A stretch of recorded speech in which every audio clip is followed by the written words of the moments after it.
India-US trade deal and what has come by the way of new revelations in the Bangladesh-US trade deal as well. Now, the White House has released a fact sheet on the recently signed India-US trade deal. The fact sheet claims that President Trump agreed to remove the additional 25% tariff on imports from India in recognition of India's commitment to stop purchasing Russian Federation oil. This narrative push from Washington is coming a day after India stated categorically that its oil import decisions will be guided by national interest alone. And even as the contentious deal and the conversation on Russian oil continues between New Delhi and Washington, India's advantage of securing a marginal tariff edge in labor-intensive sectors seem to have effectively disappeared overnight.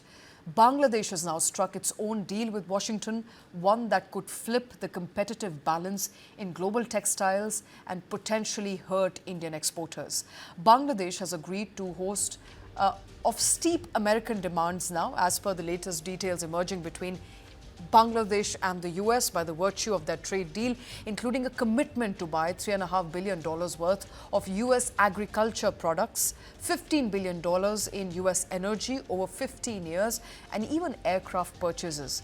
In return, Washington has offered zero reciprocal tariff on certain Bangladeshi textiles and apparel exports subject to quotas. At the same time, the US has fixed reciprocal tariffs at 19% for Bangladesh, just 1 percentage point higher than India's 18%.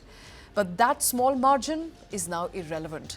Textiles are the backbone of Bangladesh's economy. The country is the second largest textile exporter in the world after China, and garments remain its single biggest foreign exchange earner.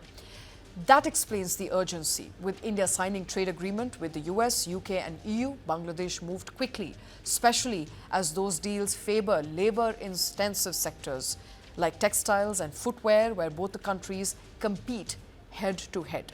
According to the joint statement between Bangladesh and the US, Bangladesh will now get zero tariff only if it buys more US cotton and man-made fibre inputs.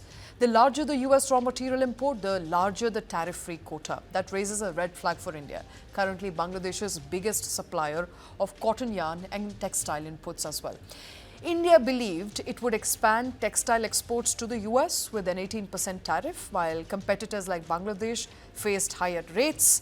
Experts, however, say that this new announcement means that Bangladesh could now export garments at zero duty, reversing India's perceived advantage into a clear tariff disadvantage.